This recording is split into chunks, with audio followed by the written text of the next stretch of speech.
The crisis continues and it becomes more and more evident each day that passes by. So today we will discuss 8 charts that show the global economy falling apart. You came here for the truth, so let me unveil that for you. Let's get into this article out of Bloomberg. The former SEC director rips the red tape off his mouth. Listen to what he said right here, the highlighted portion near the bottom. The current market ecosystem is not sustainable and significant changes are coming one way or another. Now, these changes that he's referring to, surely they will not be beneficial to you and I.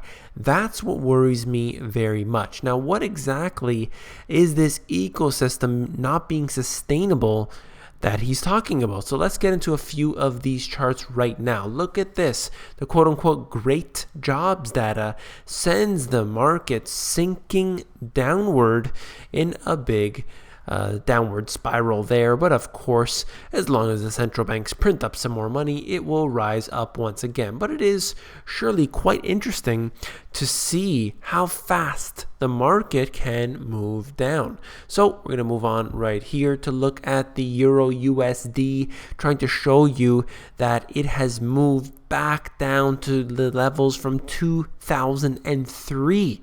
The euro just continuously is sliding downward, and it just is unable to pick up any pace, and it looks to be heading towards parity.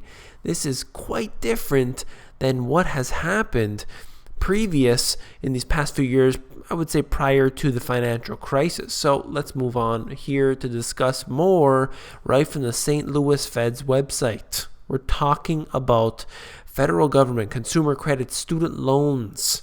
Right here, one of the biggest bubbles that they have to worry about right now is the student loan bubbles. And look how bad it became right around the financial crisis. Nobody is able to afford what they were before, so of course they have to take on more debt.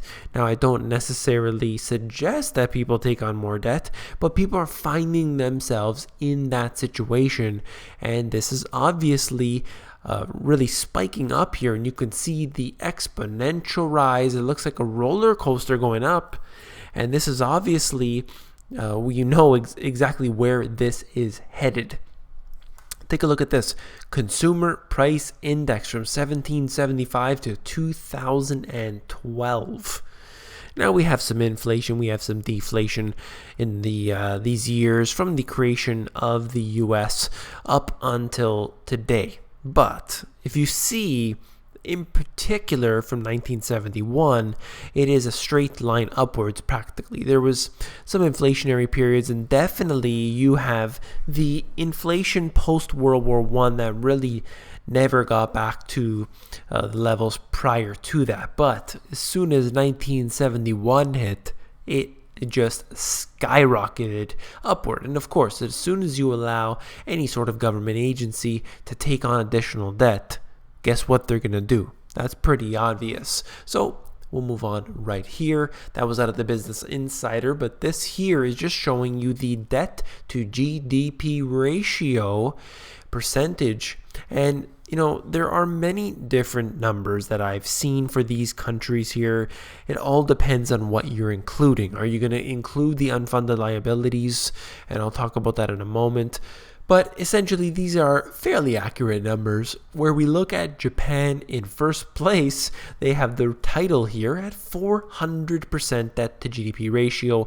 Ireland around the same, Singapore, Portugal, Belgium. And you move down to the United States at 233%, and so on. Now, these numbers, like I said, they all vary, but it doesn't matter. Even at 100% debt to GDP ratio, it can't really be sustained. And here they are going several times over that. We all know what has happened to this economy. It died many years ago, and they are simply pumping blood through a dead carcass. It isn't anything but a show. Let's move on to what I wrote about in my book. The hidden truth is that the numbers that they're showing us for this debt to GDP ratio do not include the largest parts of the debt. Social Security, Medicare, Medicaid are considered, quote unquote, unfunded liabilities or off balance sheet. So what exactly do you think that they're going to do as long as they can put much of their debt off balance sheet? Well, of course, they're going to continue to expand on that debt as long as it can be put off the balance sheet. We'll worry about it in the next election cycle. We promise. This tax is temporary. We promise. How many times do we want to be swindled? They don't come up in the official statistics, but the truth is that there are still forms of debt held by the government.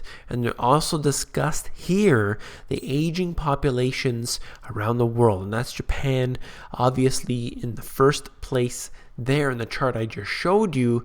And how that relates to the aging population is unbelievable to think of where they are headed. Look at this total non-revolving credit. This is essentially the expansion of the monetary supply. Once again, 1971 is where it really took off, but you can go further back and say that as soon as the Federal Reserve was put into place, they essentially never stopped inflating. And that is going on till today, and it's going to get even worse. There's pretty obvious to look at this. This happens to be total non-revolving credit, but in essentially each and every indicator we look at, things are expanding, things are getting worse. So what about this?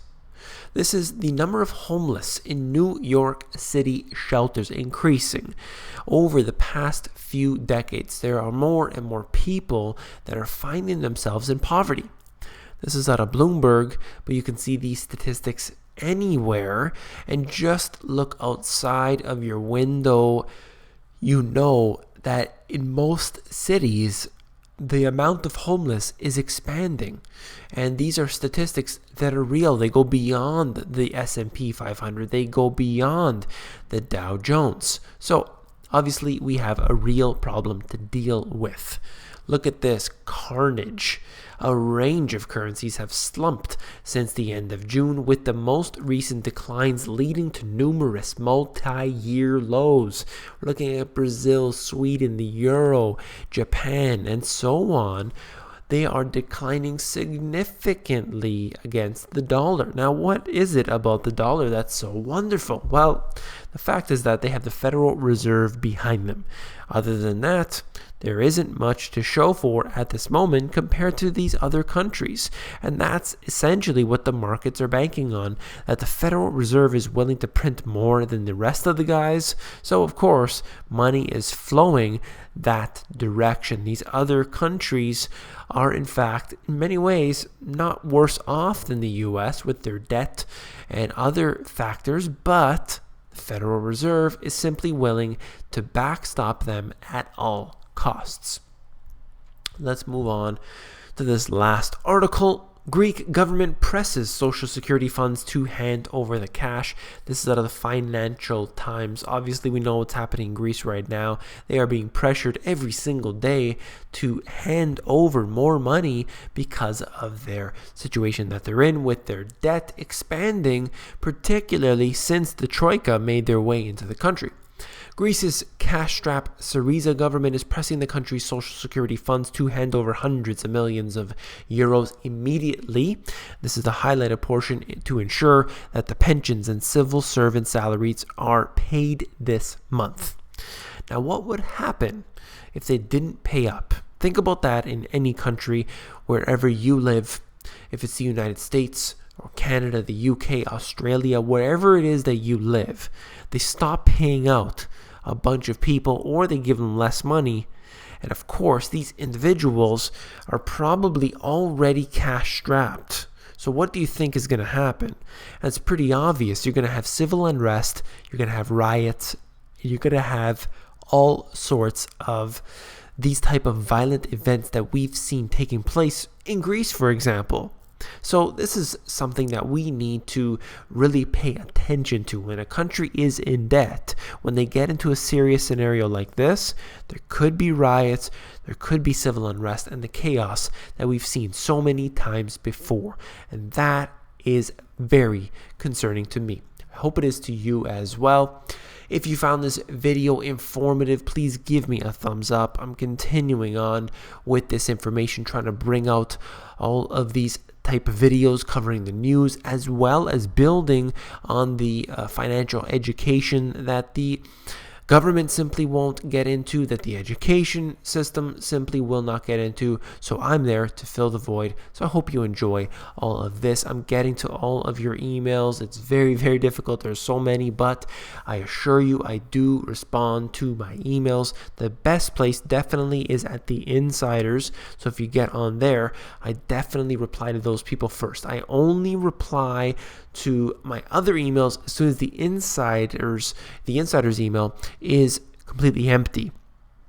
So that's just for your information there. I'm always asked about this in my emails because I don't bring it up enough, but I do consultations over Skype. So if you're interested in that, please let me know. That's something that I do, and I don't really mention it that often just because there's so much information to cover. But if you're interested in that, let me know. And I'm going to move on just to the last thing, and that is, if you want the latest and greatest intel, you need to be an insider. And you can do so by getting to the moneygpsinsiders.com. The moneygps.com. Scroll down to the bottom, fill in your email address, and you get occasional emails from me with good, short, concise info.